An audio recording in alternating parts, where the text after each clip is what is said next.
welcome to the Mobile Syrup Syrupcast, where we do it for the pod with all the Canadian mobile news you can handle. I'm Douglas Saltis, your host this week. Daniel Bader is gallivanting in New York, so it's just myself and Jane McIntaggart here holding it down. What's going on, Jane? Not much. How about you? How's it going? I'm very tired, Jane. I'm very tired. It's been a busy week. It has been a busy week. Without Daniel, we've been working hard. We work hard at Mobile Syrup and for the Syrupcast for our readers and our audience. And without Daniel here, I think this podcast is going to be an interesting experiment. It's going to be more profane, less insightful, more fun. That's not true. I thought you were going to go down the road of it won't be the same without him, and it won't. Yeah, and that's a good thing. We're taking over, Bader. So harsh. Well, I drink your milkshake. You're not even drinking but I think today. You're doing this pod sober. You're doing sober host duty, even though Daniel rarely does sober host duty. I did all my pre-drinking last night. So there's no need to be Jameson's. No, it's Jemison. No apostrophe S. Okay. Jemison. Anyway. Okay. Anyway, we got to get down to it. It's probably good that Daniel's not here because we're just going to rehash everything that he worked on this week. The big story, hey Canada, BlackBerry. It's a company. It still exists. It's releasing... I feel like we say that every week. We're like, BlackBerry still exists. It's like, yeah. But this time we mean it. They have new phones. A new phone. Salt wound.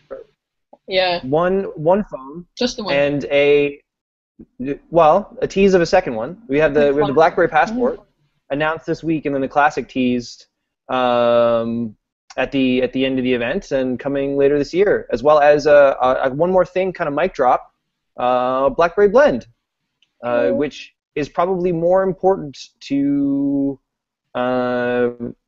BlackBerry's future revenue than the Passport will be. But I think maybe let's start with the Passport because it is so big, so vibrant, so cool.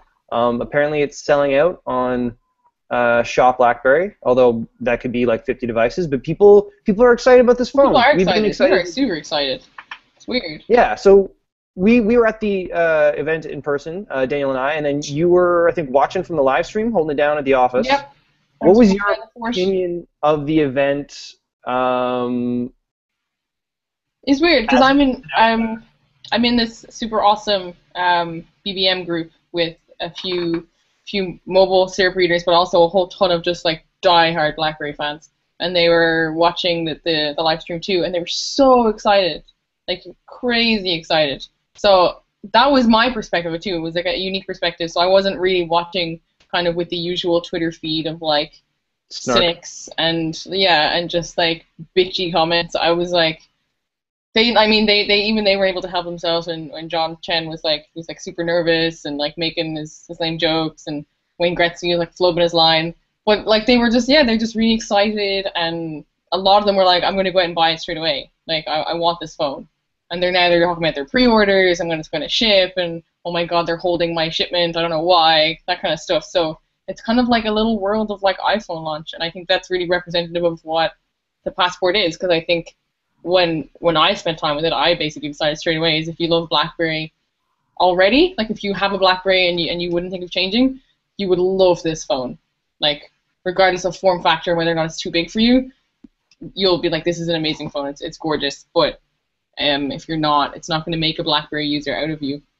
Okay, let's dig into that because it definitely was one of the best events that BlackBerry's ever run in terms of, you know, having Chen at the helm, having him be the face and the speaker is a lot better than past options. They actually had an exciting device, a device with a story, a device that's trying to do something that, you know, can draw that excitement. So I get, you know, we had people asking whether or not they can get it in white, all that interest. But what you just said there about this being an exciting device, like if you already love BlackBerry, that this is a device that people will be interested in, and that's concerning to me because they're obviously targeting Android and iOS users with this, and so much time was spent in the presentation demonstrating how the Passport specifically at a device could allow productivity workers who have moved away from BlackBerry to come back and get more done with this device.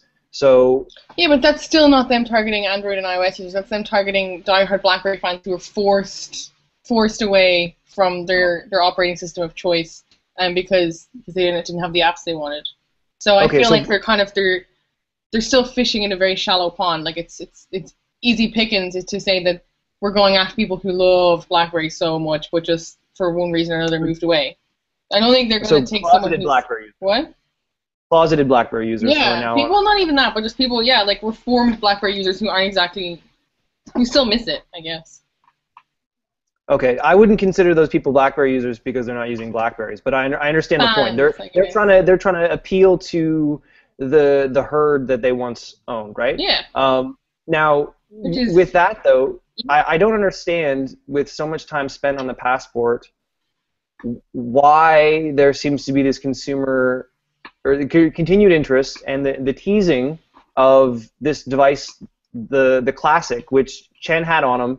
Yeah. He teased that he was going to show it. He ended up kind of just waving it around at the end. It seems to be, it was a focus a lot of the media questions during the Q&A after the kind of keynote. And I just don't get I don't get why, when you're having an event to launch this new piece of hardware, which is, strikingly new for the industry, as much as it is a return to what you've been good at in the past, that you would then undercut that with a device that is literally the bold 9900. Yeah. With BlackBerry 10. I don't understand why that is interesting to anyone, because... But don't you understand that's the route they're trying to get out of, which is sad, because like you said, I think it was a big misstep as well to kind of whip it out and be like, oh look, and then everyone, like you said, like the Q&A, then everyone just focused on that.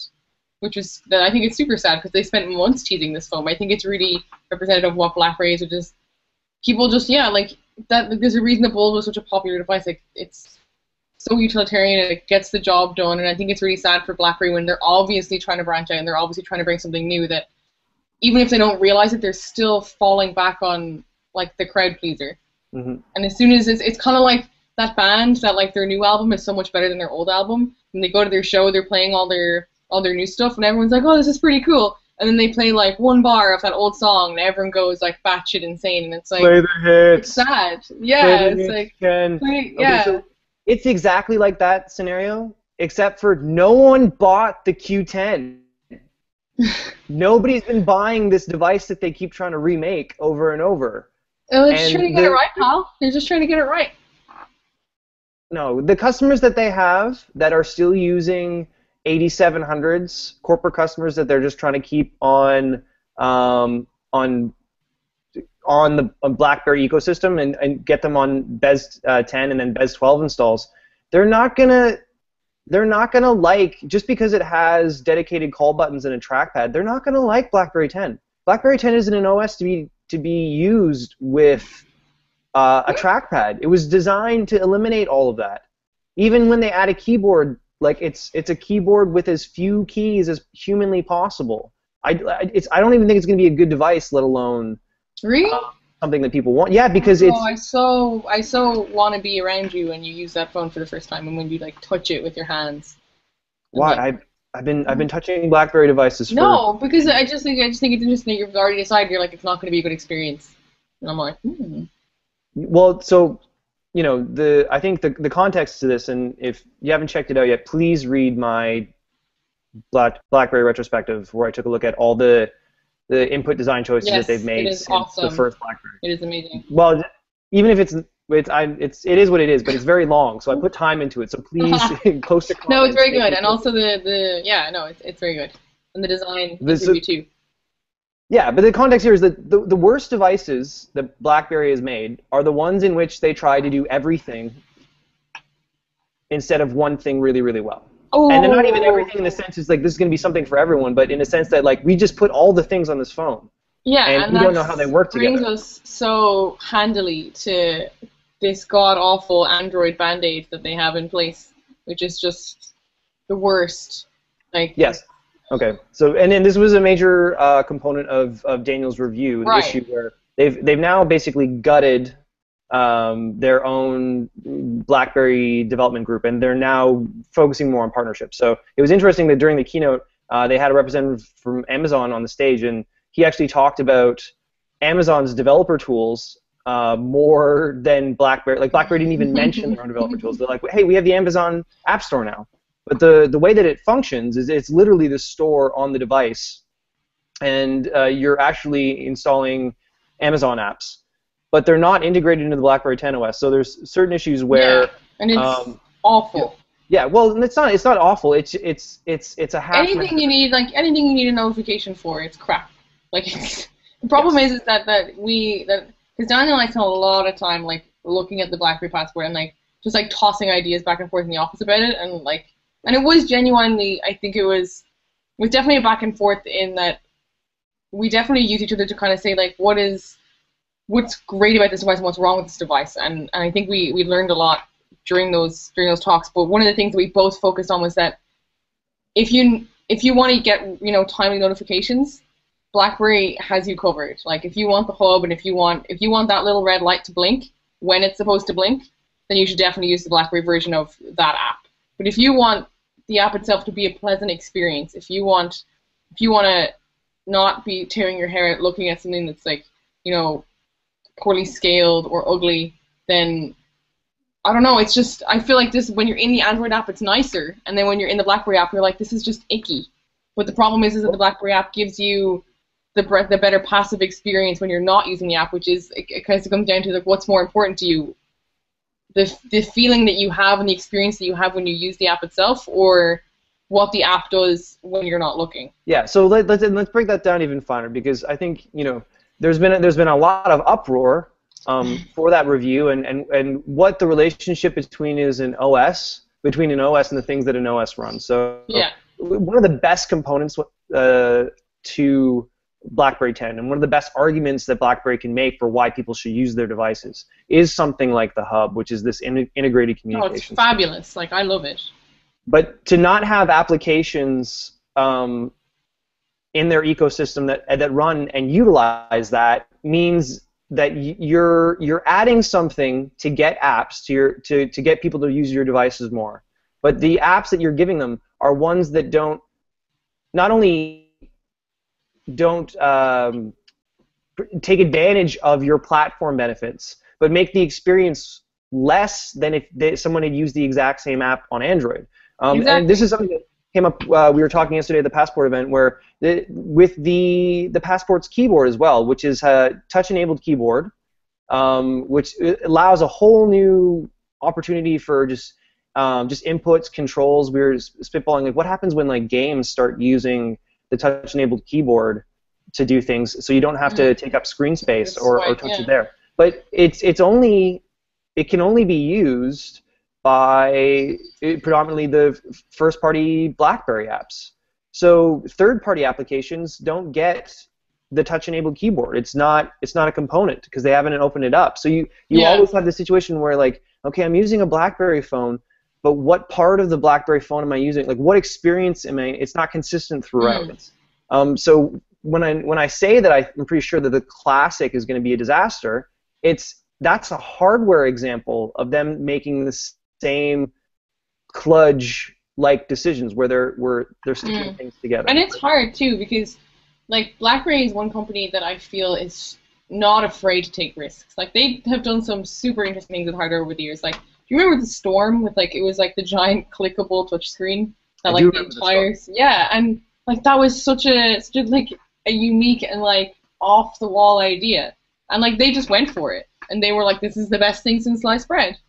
Like, you should buy it. And then I think there are very few companies out there that are willing to take those risks. But it seems like the Storm is an exception because it didn't last very long. But it seems like they tend to take these risks and then they just roll with them, and then they're like, sometimes they just don't know when to drop the bone and be like, it's not working out. Okay, so you just articulated the best side and the worst side of BlackBerry in the sense that they will do something new. They will have an off-the-wall idea, and then they won't take it all the way. The reason why the Storm was terrible, other than the fact that it was an extremely rushed device, shortest development time, completely buggy OS, is that they built a touchscreen device running an OS that had in no way been designed for anything other than a scroll wheel or a scroll ball as the input mechanism.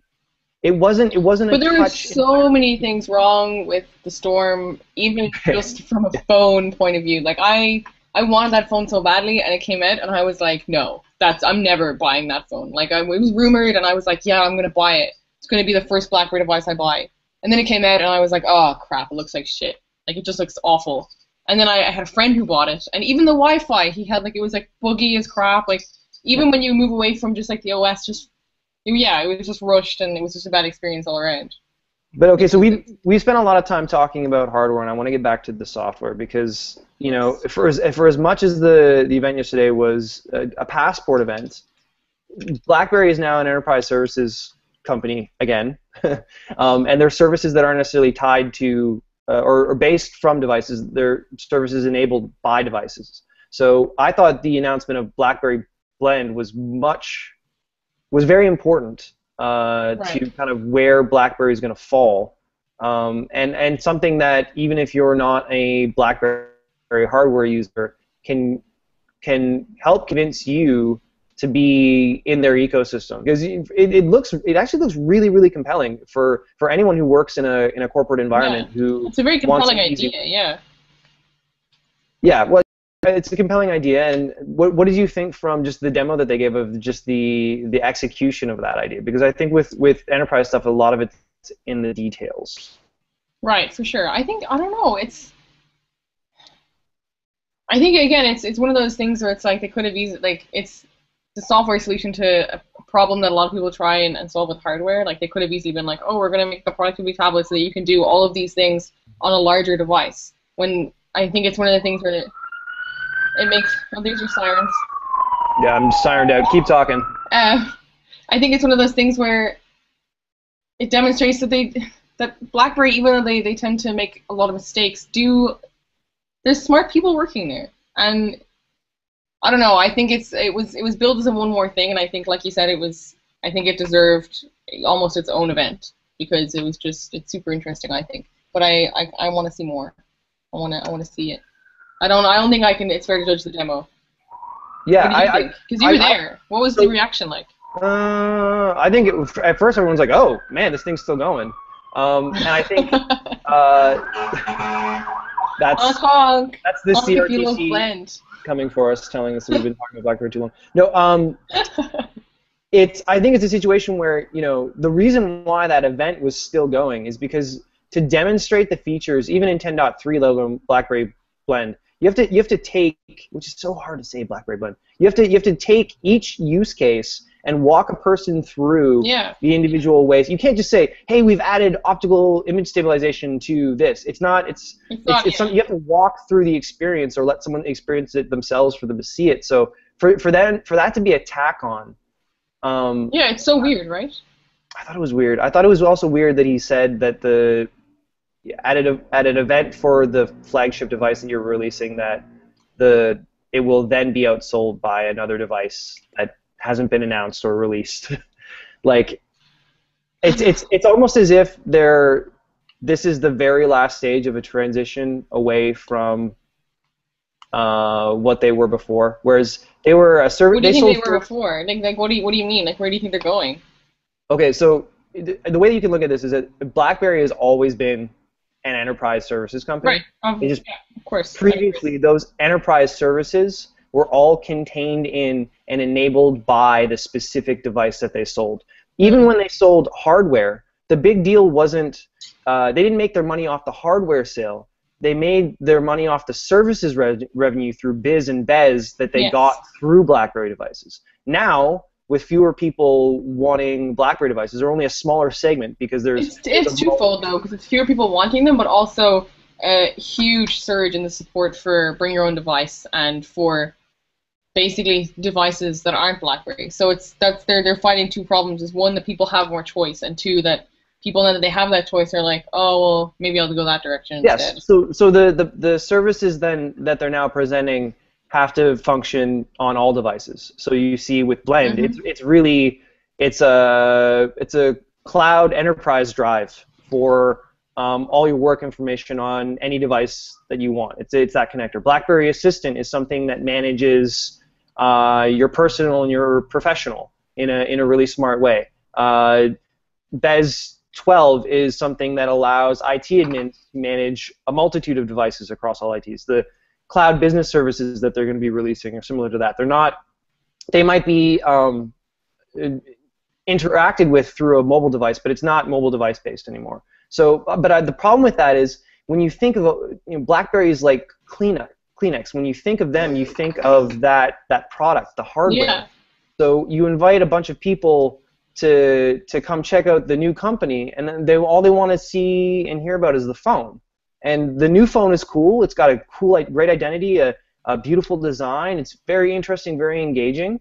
But it's not the thing that's going to move the business forward. And No. it might be just them having to get used to the fact that they're going to be really, really boring, and that's how they're going to make money. And that's why I feel you hit it on the head. It's like I feel like they're concentrating so much on making that device that makes a splash, making that flagship, this is what they're known for. And I think they just need to be they have that job of someone's got to do it, and the reason someone's going to do it is because it's super important and everybody needs it. And I think at this point by trying to do it all, they're taking focus off what they're actually good at and what people actually value them for, what they need them for, which is services like Blend. Yeah. I bet it is. Yeah. And that's why I say that it's in mid-transition, because I feel a lot of the reason why they were posting about the Passport, every day on their corporate blog before it was announced and things, is this because in a position where they need to generate revenue and where they're not a major player anymore, they do have to bang the drum to get attention. But I also think that in doing that, there's some blowback in that the attention that you're raising isn't necessarily on the message that you really need to get through. Now, obviously, this is a major precedent. Do you think that's on purpose? Do you think it could be they're this is a crazy phone, it's a crazy piece of hardware, it's new, and it's exciting and innovative. Do you think they know deep down that basically they're saying, we're the boring guy with the boring stuff that everybody needs, but to get people to pay attention to the boring guy with the boring stuff that everybody needs, but nobody really wants to talk about it, they just want it to be there, they need to come up with something exciting to get people in the door. It's like those doorbusters that people have on Boxing Day. It's you need something to get people there so that you can talk about it. Yeah, I don't think. Well, to put it this way, I'll restructure it. I don't think Chen cares about hardware at all. I think he cares. So do you think that exactly? So do you think it was a case of he was let's just make something that people will talk about it, so that people are talking, and then once people start talking, then we will give them something to listen to? No, I think he's saying let's make the things that our customers want and need, and they really, really need these services that we have. Right. Some of them want to use that on a BlackBerry device, so we'll keep making those. But it's I don't think that they wouldn't do something weird and crazy. Just they're not Homer Simpson outside in the street with a shotgun saying bowling. It's not that level. But there is a great idea. There's a reason why the Classic exists. It's because when Chen's been around for 10 months, and the first thing that he did was go around and talk to all the customers. Yep. Let's talk about Chen. Let's talk about Chen, baby. Sorry. No. See, for anyone who's stuck with this, hey. I thank you so. No. I thought you were saying anyone who's stuck with Jane on a long-term basis, and I was like, fuck you, pal. There we go. More profanity, less insight. More. So John Chen, 10 months in, I've been very impressed, not only in what he isn't, or in the difference between previous CEOs, but then also in what he's been able to do. So, what as an outsider who hasn't been living and breathing BlackBerry as much as maybe I have, what have been your Well, that's interesting because you're you want to know what I think, and I'm like, no, tell me what it's like to live in that house. So I'm like, the way, I feel like it's almost kind of like a divorced parent situation where, at the end of the day, you come in, you're like, this child just needs routine. This child needs, a solid structure, and, they just...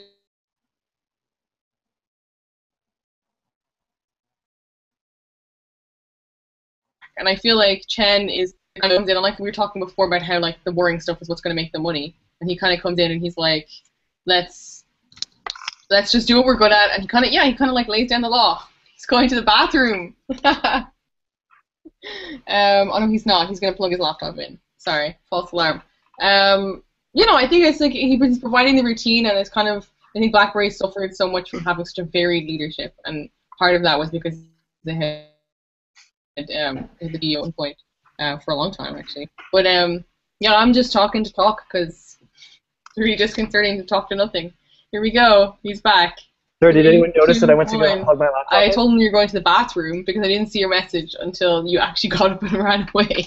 Oh, really? Wow, that was so no, but I think basically he's introducing like a certain amount of stability that BlackBerry needs, and I think when you have had so much varied leadership, and we went from 2 CEOs to 1 CEO, and that CEO wasn't so hot, so I think he's just kind of the boring but stable parent who comes in and says, yo, like,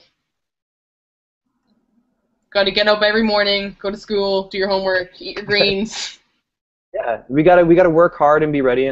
So I think the thing there is, regardless of I'm not going to say that any of the previous CEOs were anything less than professional, because I don't believe that was the case. I think there's a situation professional, but just the wrong fit.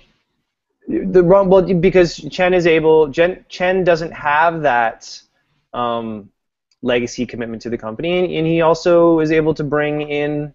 He's also able to grasp an identity, and just in talking with some of the BlackBerry employees yesterday, they just talk about his ability to really focus in, and even with his jokes, which I thought were enjoyable, and you didn't. I didn't think they were enjoyable. I just said that his delivery needs work. Okay. Well, he can workshop that at the Comedy Cellar, but it's a situation where he's not saying anything that he's always saying what he means. He's right. Always very, very clear. He chooses his words carefully. Yeah, but it's interesting you say that he doesn't have like almost a legacy responsibility to BlackBerry. I think that's so important because, I think in that sense it's almost easier to come in when the company is kind of in dire straits, because then you kind of have a free pass. Like, no one's going to criticize you for making bold moves or making big moves. Whereas if you come in when the company's just kind of okay and you try making huge change, people are going to be like, whoa, whoa, whoa, like, things aren't so bad, like, you don't need to do that. But he's coming in at a stage where everybody recognizes that BlackBerry needs to haul ass and do something about their situation. And I think that he's lucky in that sense that he's not. That's what part of the reason no one's questioning his actions and no one's second guessing him, because they're like, hey, you do what you got to do, buddy.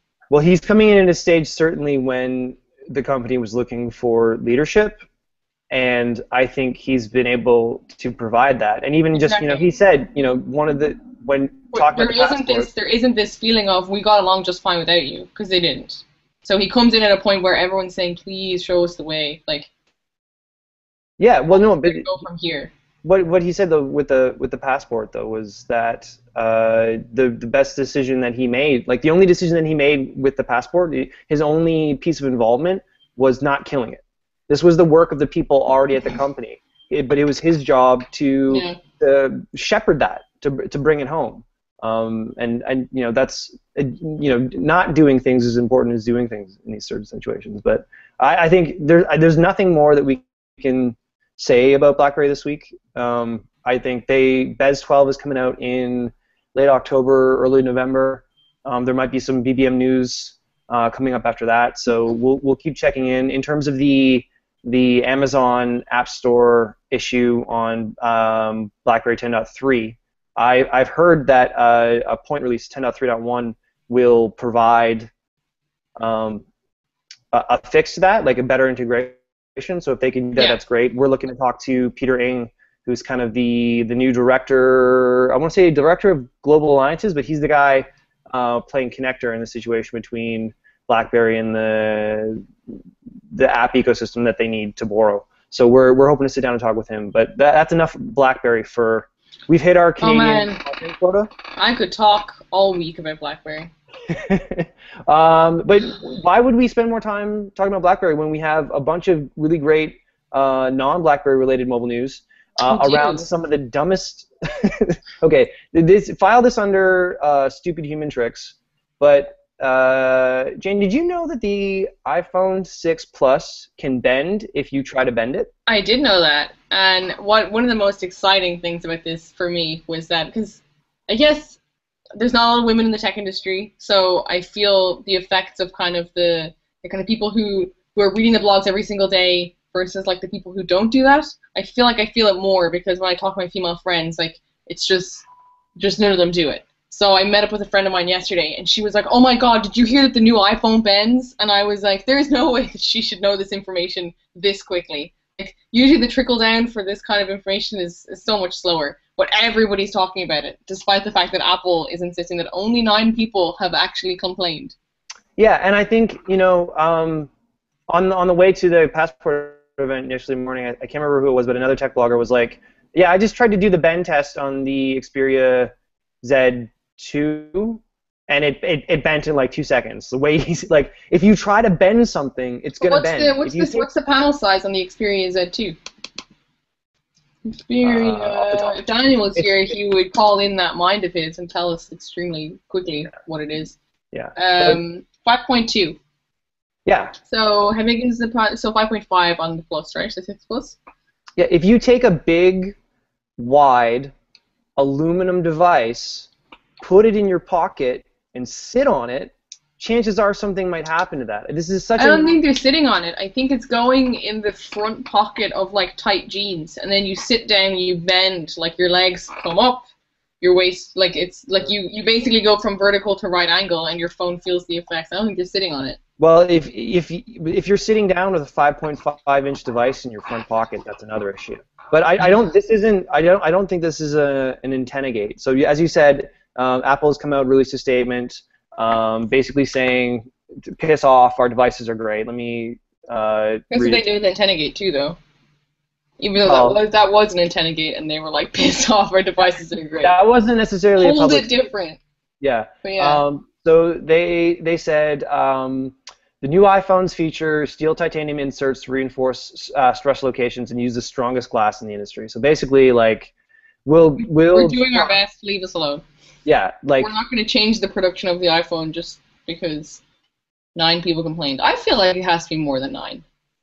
Well, no, but I think a lot of the conversation around people sharing the news about someone posting a video of a bent iPhone rather than like the antenna gate with the iPhone 4, which was an issue with basically they put the radio bands on the outside of the device. So if you held the device in a certain way, you'd screw with the radio connection, and the service would drop.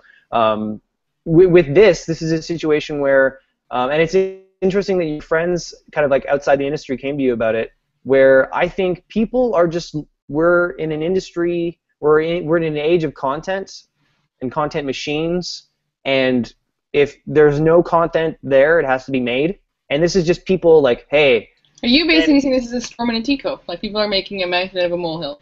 Yes, I think it's total BS, and I think the only reason this was another device, I think people are writing this story, or I think this story exists because if someone says something about the iPhone, which is a device that people care about, it'll get coverage. I don't think this is an issue at all.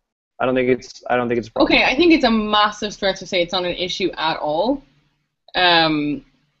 Well, I don't know if it's an issue yet or not. The thing is, I'm also a girl, and for some god unknown reason that belongs in a completely different podcast and a completely different website.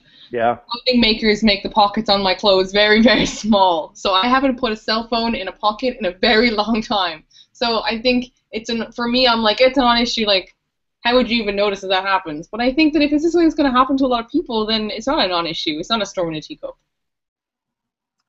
I think no, it's total BS. I disagree completely. Okay. This does bring us to the next point of Apple releasing that botched iOS 8 update. Yes. So if you haven't heard already, and you probably can't anymore because they rolled it back, but you probably can't anymore because your phone's broken. Yeah. Updating the iPhone 6 and the 6 Plus to iOS 8.0.1. Basically killed your cellular service and Touch ID, which was a problem for some people because the only way to fix it... people who want to make phone calls. Yeah, was to restore to the device, and people couldn't necessarily restore to the device without shutting off Find My Phone service. which they couldn't do because the device was broken. So if you're talking about stories, and like, you know, obviously we're in the tech space, so this was for you. Yeah. Telling you to shut the fuck up. They can hear it. Yeah, they're gonna tell me to hold it differently. No, this became a huge story in 3 seconds and then was done. But it's much more concerning that something like this. But isn't? I completely disagree. Because whereas I'm like, no, they fucking broke my phone. I sat down and my phone looks different than it did before I sat down. That for me is a problem. When Apple releases, and this is a botched update, I'm not going to try and say that it's not. This is a major fuck-up. But at the same time, they addressed it within an afternoon and said, our bad, we pulled the update. And then they released instructions on how to roll back and said that they would have a fix in a couple of days, like iOS 8.0.2 would bring the same features that iOS 8.0.1 brought and not break your phone. I think that it's one of those cases of like, you know, everybody trips. And it's not a case of, we designed a phone that will bend if you sit on it. It's a case of we just screwed up. I don't know if that's the case yet, though, with the bent phone. Just because a few people have put up a video doesn't mean, like, the conversation around it does not is no indication of the intensity of the issue. Whereas a problem with the software that will affect everyone with the device. Oh, come on. Yes, they were because they were able to handle it within half an hour of the update being up. They got it. But these things shouldn't happen anyways. What? They shouldn't happen at this point. They shouldn't. I agree. And I think I've given Microsoft it's sucky and crappy that it happens, but I think it's also, this is the case of shit happens and everybody's human. It's not, I feel like they're addressing it as quickly as possible. Also, speaking as someone who is deathly afraid of updating any kind of software ever, I feel like how many people updated in the first half hour before they realized and were like, oh shit. Yeah, a small amount. No, it's I agree with you that it's not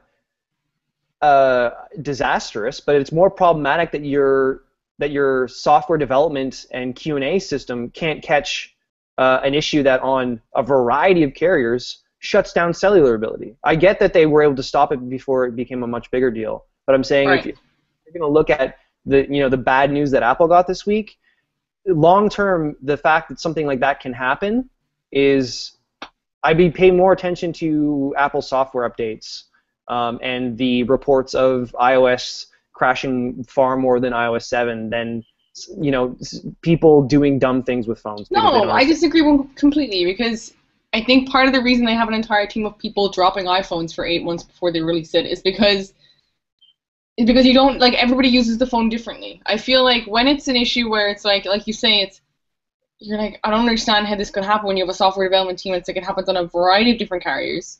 It's like it breaks your phone, essentially. Like you said, like people can't turn off on my iPhone, people can't restore. Like, it basically is bricking their phone. Like, it's turning it into an iPod Touch.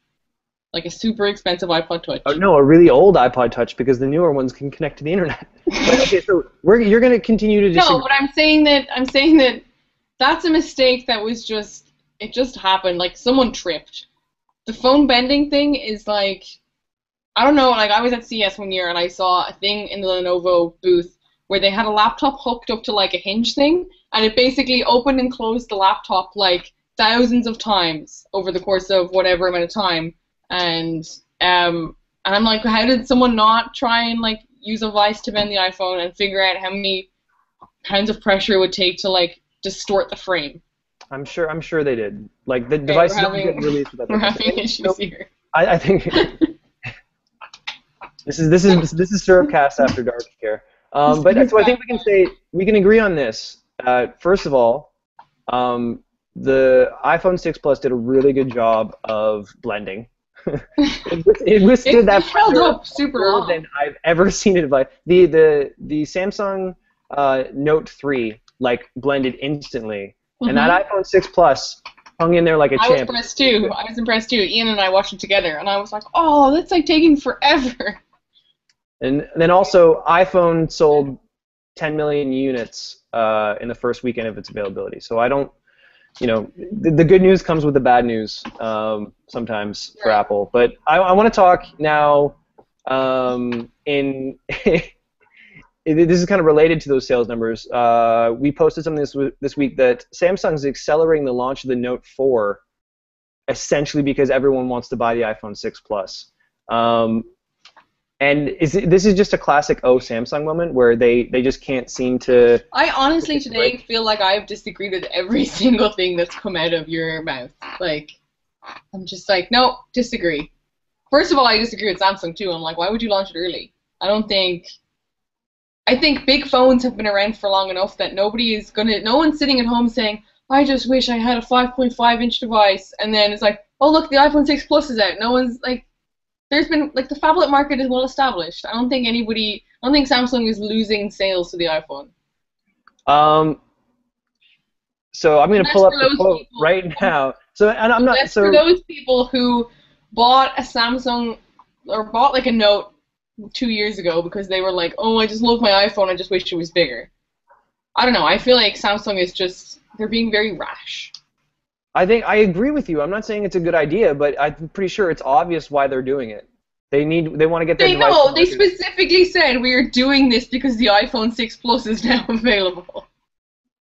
The positive reaction from consumers to those two Apple devices prompted us to launch the Note 4 earlier than was previously scheduled. Yeah. Samsung will be aggressive. So we're not disagreeing.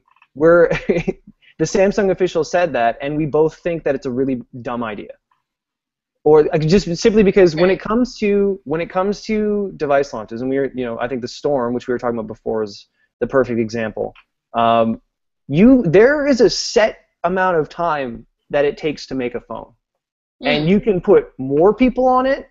It can take longer.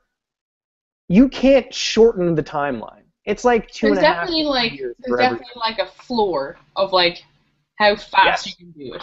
You can make it last as long as you want. You can put as many people as you want, but even if you have 3,000 people working on the same device, it's still going to take a minimum amount of time. I agree. Yes. And if only for the baseband level testing that has to come with radio-enabled devices to make sure that things like the 8.0.1 release don't happen. So basically what they're saying is the hardware is done, the software is probably mostly done, and we're getting rid of the period in which we catch bugs and issues to get this thing working. I don't think so.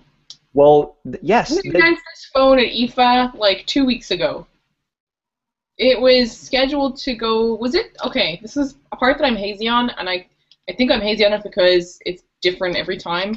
But were they going to launch in South Korea before anywhere else and then launch globally, or were they going to launch in South Korea and globally, like, at the same time? I know. All I know is that it was scheduled for global release in October. Yeah. So. I wrote that in that post.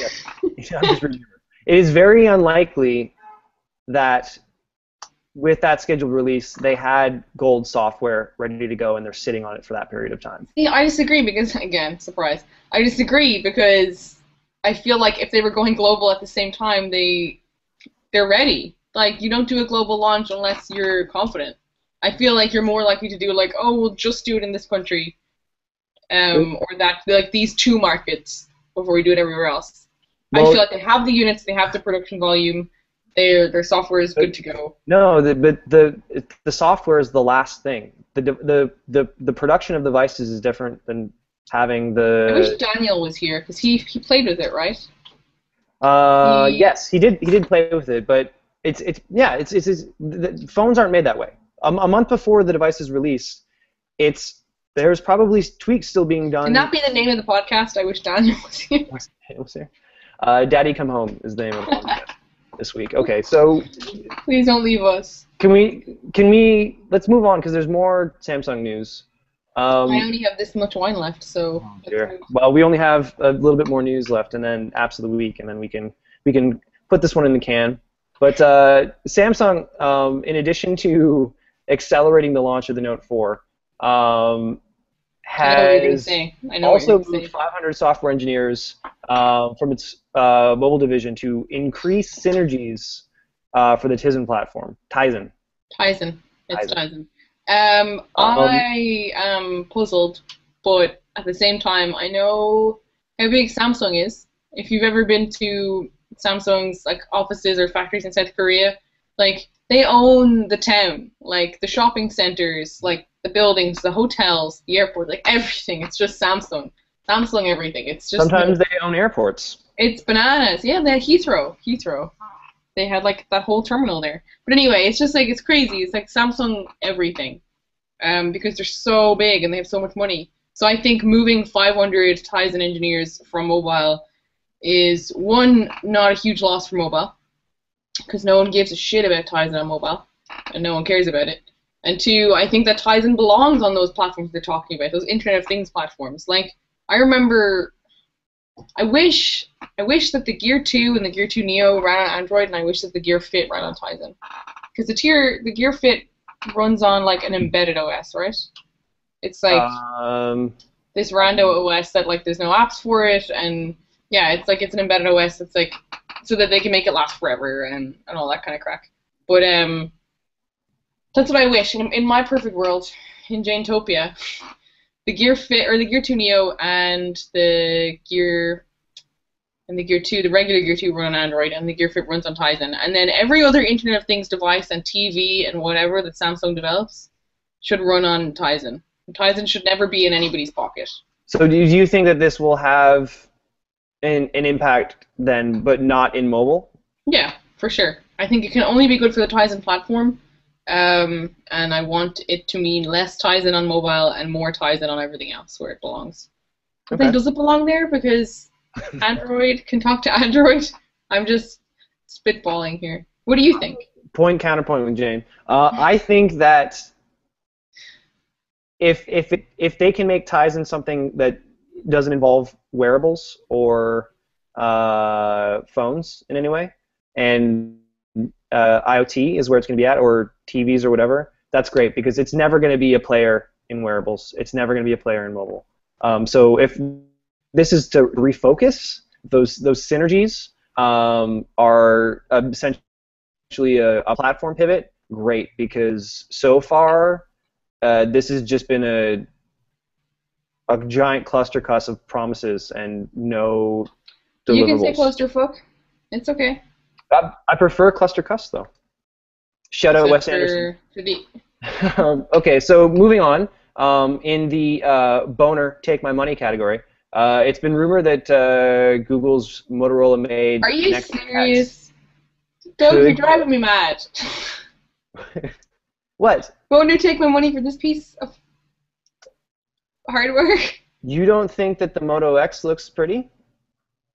I think the Moto X looks pretty. I don't think that's the Nexus X or the Nexus 6. Oh my god, I just had an epiphany. I just had like a penny dropping moment. Do you think they're calling it the Nexus X because it looks exactly like the Moto X and not because Nexus X sounds like Nexus X? I don't think that they're going to name it that because of... Call it Nexus 6.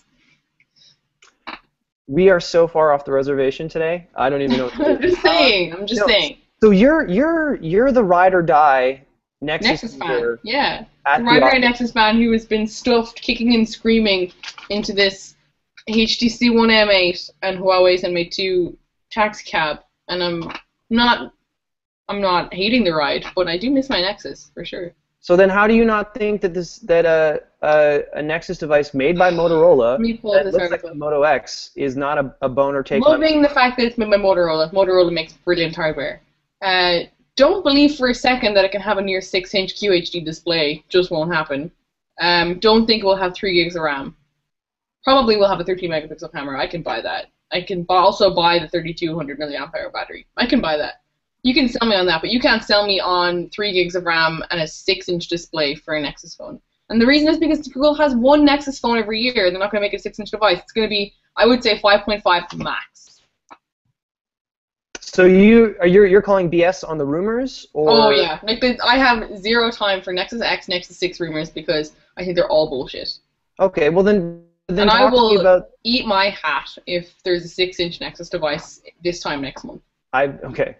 We're going to hold you to that. We didn't hold you I'll do it. Standing in line for the passport review.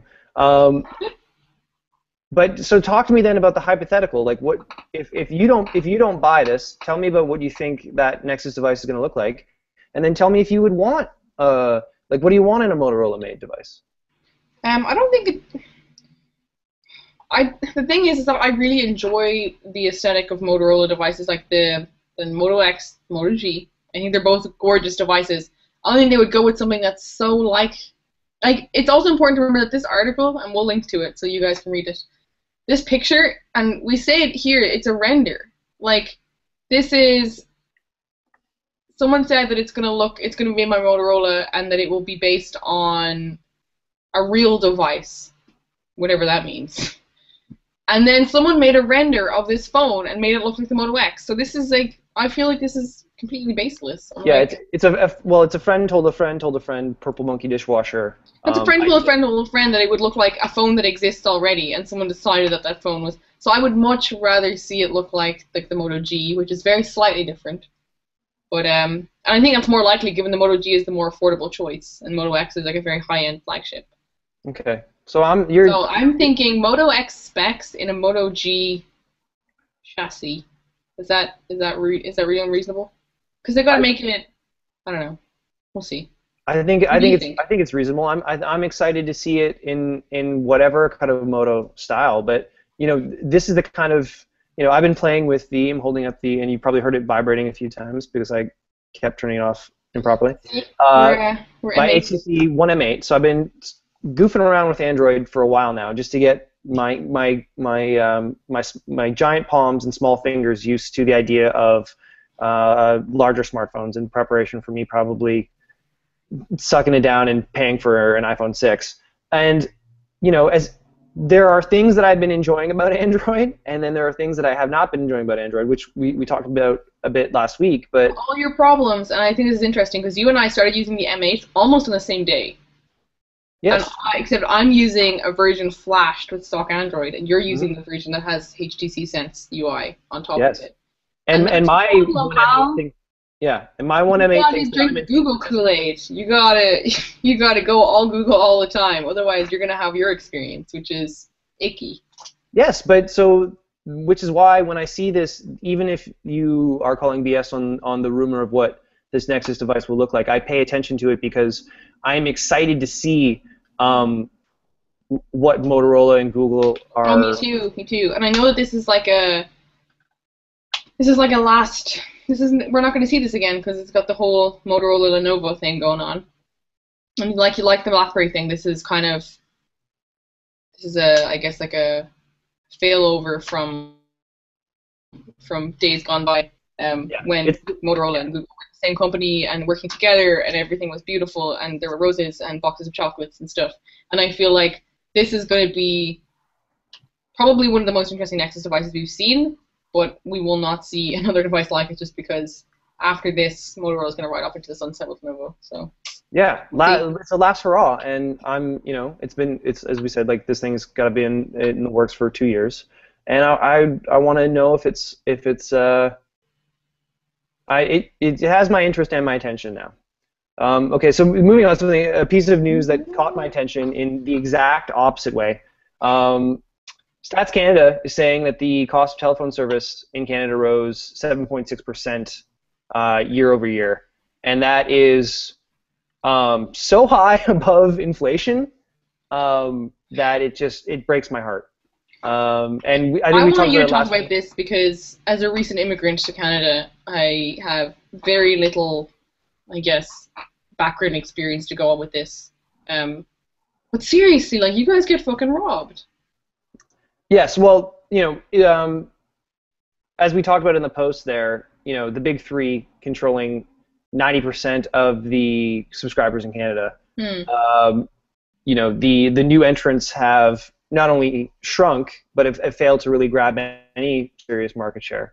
So for them to be able to suck more revenues and profits, and for us to be paying more, and this is something where Daniel being here would provide the counterpoint of, contracts have been shaved by a year, and services increased. Yeah, contracts have been shaved by a year, and then people who are going to buy the iPhone are being told, oh, you have to upgrade to our Share Plus family friends plan, and share all, like, it's just, I don't know. I got that call.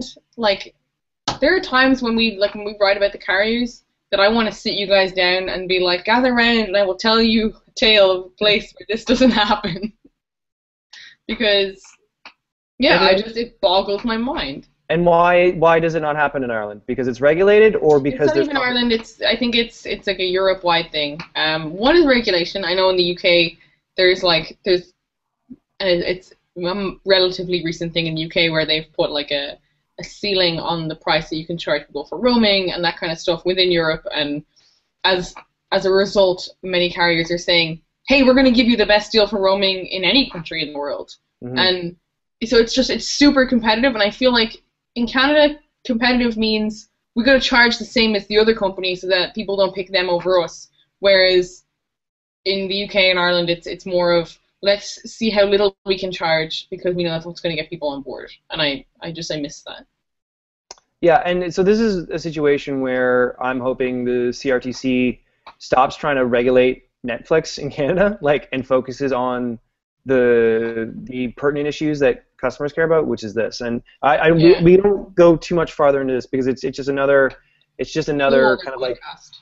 yeah, it's a whole other podcast, and I know Daniel will want to weigh in, and it's something that I think maybe we have to dedicate a whole podcast to really breaking down how the telcos operate in Canada and what the differences are for us living here, trapped in this beautiful, vast, amazing country, and stuck with a situation that most people around the world don't deal with. And Daniel said before on Podcast Pass, just because it's slightly better than the way that the American system is doesn't mean that it's good.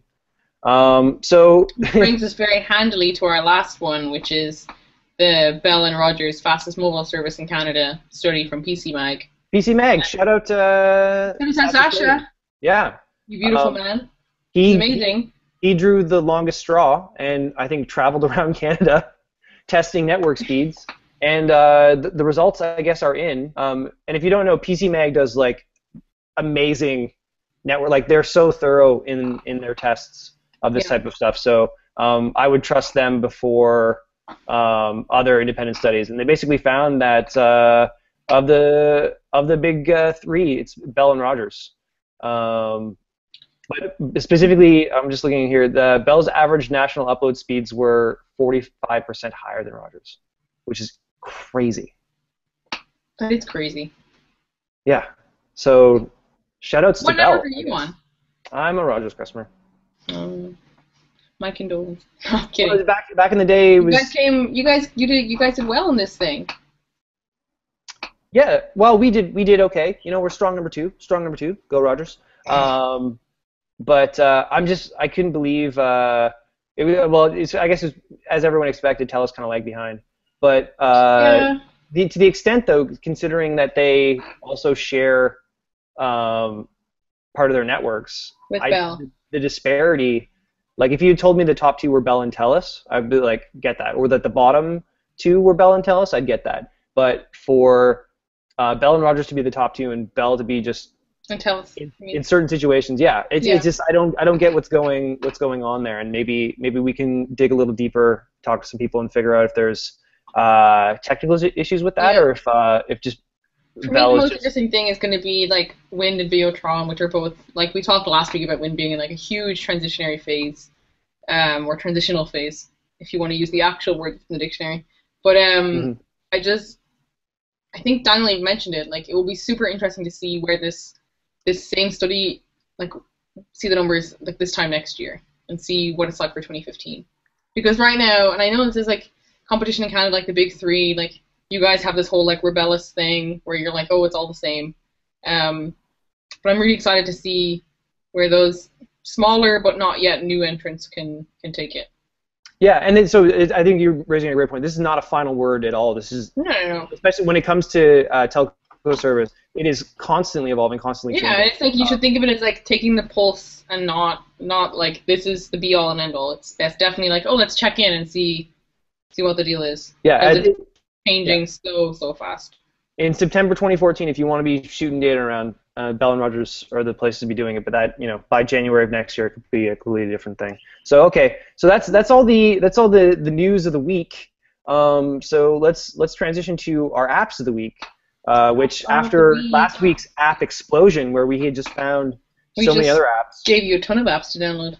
We actually found a few more. So Jane, what was your app of the week? Sunrise is an awesome calendar app that integrates with a whole bunch of other apps last week specifically, which is what compelled. That was what made me was like, hey, I should check this out. Was that they added an integration for push notifications for your Google Calendar, so you don't have to wait for them to sync, and then also organizational apps like Todoist and Trello.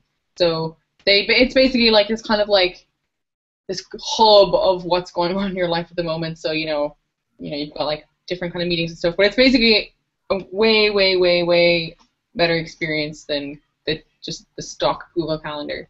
Yeah, and it looks really pretty too, doesn't it? Yeah, a little bit. I don't really care about that, but yeah, no, it's like this awesome organization for if you get off on like organizing and like to-do lists and everything, like it's awesome. What about you? What are you downloading? My app of the week, and it's still downloading because it won't stop downloading or updating because it's broken. It's a sack of shit. Is the Destiny companion app that comes. So Destiny, if you don't know, is a giant video game release. If you live under a rock at the bottom of the sea on another planet. Well, maybe phone people aren't necessarily game people. We got to get our game podcast going. But so the makers of Halo no longer make Halo. They make Destiny, and they decided that instead of putting a story in their game, they were going to put little text cards of information in a mobile app, so that if you wanted to know what was going on while you're grinding out, the GTA 5 companion app where you can be at work and like feeding your dog in GTA 5, and it's like a little side game. Yes, with the exception. Yeah, so the exception there is like I think the GTA example is really good because, and then I'm also thinking I think there's another Xbox game, Titanfall, that had a really cool companion app. Those are companion apps that work with the game and have cool and interesting things. The Destiny app is something that you basically need to download because they didn't put that information in the game. So if you want to know what's going on, they're basically forcing you to download the app, and which is annoying and poorly integrated. But then the bigger problem is that the app doesn't work very well at all. It's really slow. So is this your crap of the week and not your app of the week, and that you're like, oh, this is like, are you complaining, or are you saying that people should download it? Yeah, so don't download it. I'm talking about it too. Yeah, don't. I think you get like 500 gold in the game if you download it, and it's not worth it. Or download it, connect it. So I have a question. Is Destiny like not a huge gamer? More stick to the real-time strategy games on PC. Destiny, is it a game that you would buy for your 10-year-old son who wouldn't have a smartphone and wouldn't be able to download the app? Or is it like a super violent game? Or like, what is it? Like, The entire game is about building a cosmonaut of death to go out in the solar system and shoot things in the head to get better guns. So, Doug the dad, would you buy it for like your kid? Or like what I'm asking is that if someone doesn't have a smartphone and they somehow have Destiny, is this going to be a problem for them playing the game? No, it's no. Well, I think a lot of people who play first-person shooters, especially a first-person shooter that's an MMO, don't care about the story at all. But for those who do, I think my issue there was more that like the weird design choice, like to drive mobile installations and get people locked in and things like that, or maybe they offloaded a bunch of things that they didn't have time to get in the game to a mobile app is really weird. In terms of games for kids, I think we talked about it last week. The perfect game is Minecraft. It's digital Legos, right? Definitely thought you were going to say Kitten Taxi. Sorry. It was not considered. So yeah, if God forbid somehow I found myself becoming a father, I would probably look to play Minecraft with my kid, not Destiny. So no companion app needed for that. I think. No, I do need a companion app to make a baby though. I was gonna say. Having no companions. All right, so that was the Jane and Douglas. Jane and Doug show. Before we go, we always got to do it. I love it. So many more. Oh my God! Can I do it? Can I please do it? Yeah, let's hit some shoutouts. Can I please shout out to John, who hates shoutouts? Really? Yeah, he says we're immature. And that we shouldn't have shoutouts. We shouldn't have shoutouts because it ruins the experience. Well, John, I think it's not to be inflammatory or anything, but I love our shoutouts and I love our readers and I love that you are a reader and I would like to recognize that you're a reader by giving you a shout out on the podcast.